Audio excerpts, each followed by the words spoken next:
सभी छात्राओं को एवं दर्शकों को मेरा नमस्कार।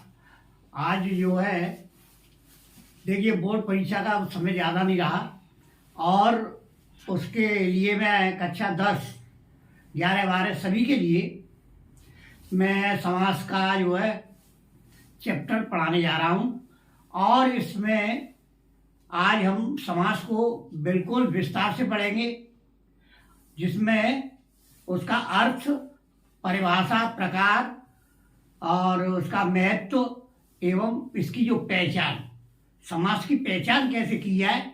बड़ी जो है समस्या आती है बच्चों को, उसका मैंने पूरा जो है शॉर्टकट बताने जा रहा हूँ। ध्यान से सुने और तुम्हारे दिमाग में बिल्कुल फिट हो जाएगा। देखिए, समास कहते किसे हैं, इसका what is the meaning of समास, समास का मतलब क्या है। तो समास को जो है शाब्दिक जो अर्थ है इसका है संक्षिप्त या संक्षेपीकरण। इसका मतलब होता है कम करना, अर्थात हम कह सकते हैं कि कम से कम शब्दों का प्रयोग करके हम अधिक से अधिक अर्थ को प्रकट करें, वही समास कहलाता है। कम से कम शब्दों में अधिक से अधिक अर्थ प्रकट हों, उसको ही समास कहते हैं। तो ये रहा समास का अर्थ। अब इसकी परिभाषा देखें तो समास यानी जिसमें दो या दो से अधिक शब्द मिलकर कोई नवीन शब्द का निर्माण करें, उसको ही हम समास कहते हैं। और समास कितने प्रकार का होता है, तो समास 6 प्रकार की हैं और इसकी जो है बारी बारी से हम देखते हैं। देखिए, समास का अर्थ, समास या संक्षेपीकरण, संक्षेप जिसका मतलब होता है कम करना, शॉर्ट या ब्रीफ, जहां कम से कम शब्दों में अधिक अर्थ प्रकट हो।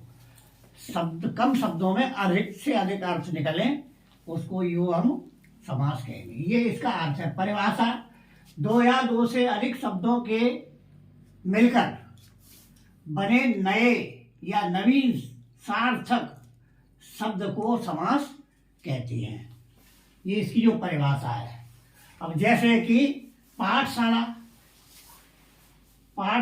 को जब हम दो शब्द है, इसमें दो या दो से अधिक शब्द मिलकर, यानी अब इसमें 2 शब्द हो गए, पाठ और दूसरा शाला, पाठ धनशाला।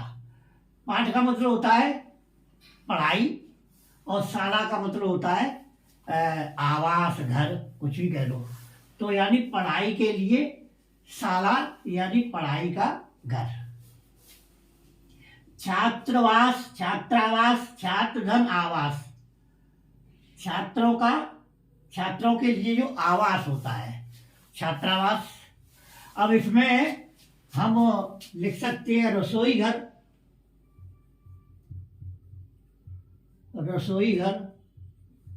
बराबर रसोई के लिए घर। अब संक्षिप्त रसोई के घर, ये विस्तार में, अब इसे संक्षिप्त में कहेंगे रसोई घर।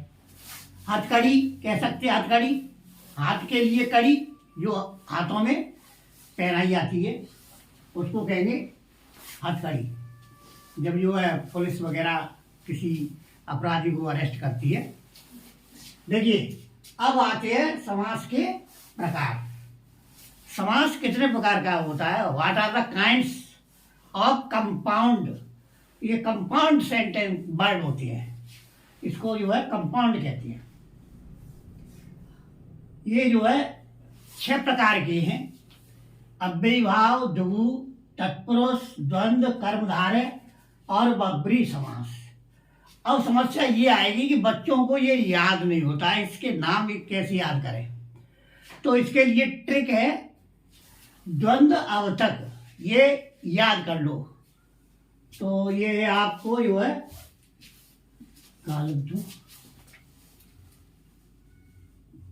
द्वंद्व अवतक, इसमें 6 प्रकार आ जाएंगे। एक तो द्वंद्व, दुगु, अव्ययी भाव, आ से अव्ययी भाव, और वा से बौबरी, ता से तत्पुरुष, और का से कर्मधार है। इस तरह से आपको जो है इसमें इनके नाम याद हो जाएंगे। ये ट्रिक है। अब इसके जो है हमने 6 नाम याद हमने कर लिए इस ट्रिक से। अब इसकी जो पहचान कैसे होगी, देखिए समास की पहचान मैंने नीचे एरो लगा दिए हैं और इसकी परिभाषा आगे लिख दी है। जैसा अव्ययी भाव इसका मतलब है अव्यय धन भाव। इसमें पहला जो है पद अव्यय होता है। अब पद क्या होता है, पद को शब्द कहते हैं। प्रथम पद और उत्तर पद, प्रथम पद यानी पहला शब्द, उत्तर पद कहते हैं बाद वाला शब्द। अव्ययी भाव की सीधी सी पहचान है कि इसमें जो पहला पद अव्यय होता है। कैसे पहचान करेंगे, शब्द में उपसर्ग लगा है। दूसरी है शब्द की बारंबारता या पुनरावृत्ति हो। शब्द बार बार आए या कोई उपसर्ग आए तो इसकी जो है अव्ययी भाव की ये पहचान हो जाती है। उपसर्ग क्या होती है, उपसर्ग वे शब्दांश होते हैं जो किसी शब्द से पूर्व जुड़कर और उसका एक नया शब्द बनाते हैं। जैसे कि दिन से पहले हमने ये उपसर्ग जोड़ दिया प्रति, तो क्या हो गया प्रतिदिन। आमरण, मरण, मरना, इससे पहले आ जो है ये उपसर्ग है। आमरण का मतलब होता है मरते दम तक। आजन्म, इसमें भी आप उपसर्ग है। यथाशक्ति, यथा इसमें उपसर्ग है। बेकार, इसमें बे उपसर्ग है और बेकार का मतलब है बिना काम का। प्रत्यंग, इसमें प्र उपसर्ग है। प्रत्यंग यानी हर यंग की अंग। तो और ये जो है दूसरी है बारंबारता, कोई शब्द रिपीट हो बार बार, जैसे भागम भाग, रातों रात, धड़ाधड़ इत्यादि। अब इसके दूसरा नंबर आता है द्विगु समास का। तो द्विगु समास की पहचान, इसकी जो हम आइडेंटिटी कैसे पहचानेंगे, तो इसमें जो है देखो द्विगु समास में सीधी सी याद करने की वो ट्रिक है कि इसमें नंबरिंग वो संख्या होती है। पहला जो पद है वो संख्यावाची है, नंबर आता है संख्या, जिसमें पहला पद संख्यावाची होगा। समास में पहला पद संख्यावाची होता है, ये इसकी जो पहचान है। इसकी परिभाषा लिख दी है मैंने, अंडरलाइन कर दी है इन परिभाषाओं को और यहाँ पर स्टार भी लगा दिया है। जिस समास का पूर्व पद संख्यावाची हो तथा उत्तर पद मीन्स बाद वाला पद प्रधान हो, वहां पर द्विगु समास होता है। यानी इसमें संख्यावाची पहला पद होगा संख्या, नंबर एक याद कर लो। जैसे तिरंगा है, ये जो पहला पद संख्यावाची होगा। मीन्स ये उपसर्ग है। तिरंगा, चौगुना, चौगुनी, पचगुनी, दोपहर, ये संख्या है। और नौ को कहते हैं, अर्थात पहला जो पद है इसमें वो संख्यावाची होता है। इसमें संख्यावाची ते है, इसमें संख्यावाची चौ जो 4, चौगुनी मतलब 4 गुनी, पचगुनी 5 गुनी, दोपहर, और नवग्रह से पहले ये जो नव संख्यावाची है। इससे हम इसकी पहचान होगी। तत्पुरुष की पहचान क्या है और इसकी परिभाषा। तत्पुरुष, इसकी जो पहचान है कि इसमें कारक चिन्ह होते हैं और विग्रह करने पर कारक चिन्हों का लोप हो जाता है। और कारक, इसको मैं अगली उसमें बताऊंगा विस्तार से। ये कारक चिन्ह जो है कर्ता ने कर्म को कर्म से, कर्ण से, संप्रदान के लिए अपादान से है, ये इस तरह से जो है उसका जो है इसमें काकी के और सा में आज जो है तत्पुरुष में इसकी जो है कारक चिन्ह है वो उसका लोप करते हैं। तत्पुरुष समास में दो पदों के बीच का कारक चिन्हों का विग्रह करने पर लोप हो जाता है। विग्रह करने पर उसका मतलब विशेष अर्थ निकालने पर। जैसे कि राजपुत्र, इसमें राजा का पुत्र, इसमें जो है काका जो लोप हो गया। यहाँ पर राजपुत्र काका जो लोप है, राजा का पुत्र। यज्ञशाला, यज्ञ के लिए शाला, इसमें के का जो है लोप हो गया। तो ये कारक चिन्ह है। तो कारक चिन्ह में कारक चिन्हों का लोप हो जाता है तत्पुरुष में। अब द्वंद्व समास, द्वंद्व का शाब्दिक अर्थ होता है द्वंद्व, युद्ध, युद्ध करना। अब इसमें क्या है कि इसमें दोनों ही पद प्रधान होते हैं, लेकिन इसकी हम कैसे पहचानेंगे? इसकी पहचानने की जो सीधी सी है ट्रिक क्या है कि इसमें विलोम शब्द का प्रयोग हो, यानी दो विपरीत शब्द जो चलते हैं, जैसे कि दिन और रात, राजा रानी, कृष्ण राधे कृष्ण, विपरीत शब्द होंगे तो उससे जो है द्वंद्व होगा। इस समास में दोनों पद प्रधान हो और जो इसमें विपरीत हो, परंतु अर्थ स्पष्ट होना चाहिए। ये इसकी जो पहचान है। द्वंद्व समास में विलोम शब्द का प्रयोग होता है। और ये दूसरी पहचान है इसकी, इसमें योजक चिन्ह, छोटा सा डैश, हाइफन बोलते हैं, वो होता है। विग्रह करने पर इसमें और शब्द आता है, लेकिन वो लिखा नहीं जाता, समझ लीजिए। जैसे गुण दोष, गुण और दोष, स्त्री पुरुष, स्त्री और पुरुष, सीता राम, सीता और राम।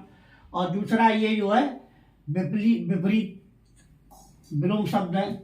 गुण का दोष होता है, स्त्री का विपरीत या विलोम शब्द पुरुष होता है, और सीता का जो राम है ही। अब आती है कर्मधारय। कर्मधारय का मतलब होता है कर्म को धारण करने वाला, अर्थात वह समास जिसमें विशेषण और विशेष्य के बारे में बताया जाए। विशेषण वह शब्द जो विशेषता बताने वाले शब्द को विशेषण कहते हैं। विशेष जिसकी विशेषता बताई जाए। तो ये मुख्य रूप से विशेषता बताने वाला ही शब्द है, और उसको कहेंगे हम कर्म धारय। पढ़ लेना, इसमें मैंने कर्म पूरा लिख दिया है। इस समास में पूर्व पद विशेषण और उत्तर पद विशेष होता है। पहले वाला जो शब्द है वो विशेषण होगा और दूसरे शब्द विशेष होगा, अर्थात जिसकी विशेषता बताई जाएगी। जैसे कि महाराजा, यानी राजा की विशेषता क्या है? महा मीन्स महान राजा। नील कमल, कमल की विशेषता क्या है? नीला। जो कमल कैसा है? नीला है। तो ये इसको जो है क्वालिफाई कर रहा है कमल को, नीला शब्द। महात्मा, महान आत्मा, महा मीन्स महान, और आत्मा विशेषता क्या है आत्मा की? वो महान आत्मा है। इस तरह से हम इसको कर्मधारय को समझ लेंगे। परिभाषा, जिस समास में पूर्व पद विशेषण तथा उत्तर पद विशेष हो, कर्मधारय समास कहलाता है। अब आता है नंबर बहुब्रीय।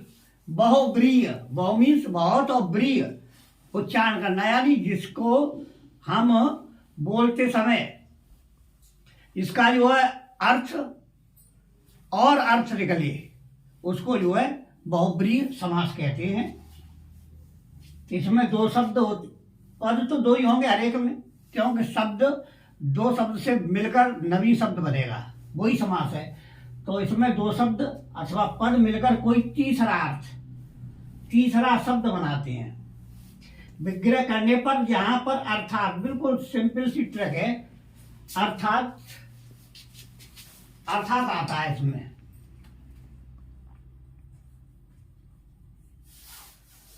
इसमें अर्थात आए, समझ लो कि ये जो है बहुब्रीय है। विग्रह करने पर, जैसे नीलकंठ, नीला है कंठ, अर्थात शिवजी, अर्थात आ गया। लंबोदर, लंबा है उधर जिसका, लंबोदर, लंबा और धन उधर, तोड़ेंगे शब्द बनेगा, तो जिसका अर्थ क्या निकलता है? अर्थात गणेश जी। तो इस तरह से ये आज हमने बिल्कुल शुरू से बताया है, और वीडियो को सब सब्सक्राइब जरूर करें।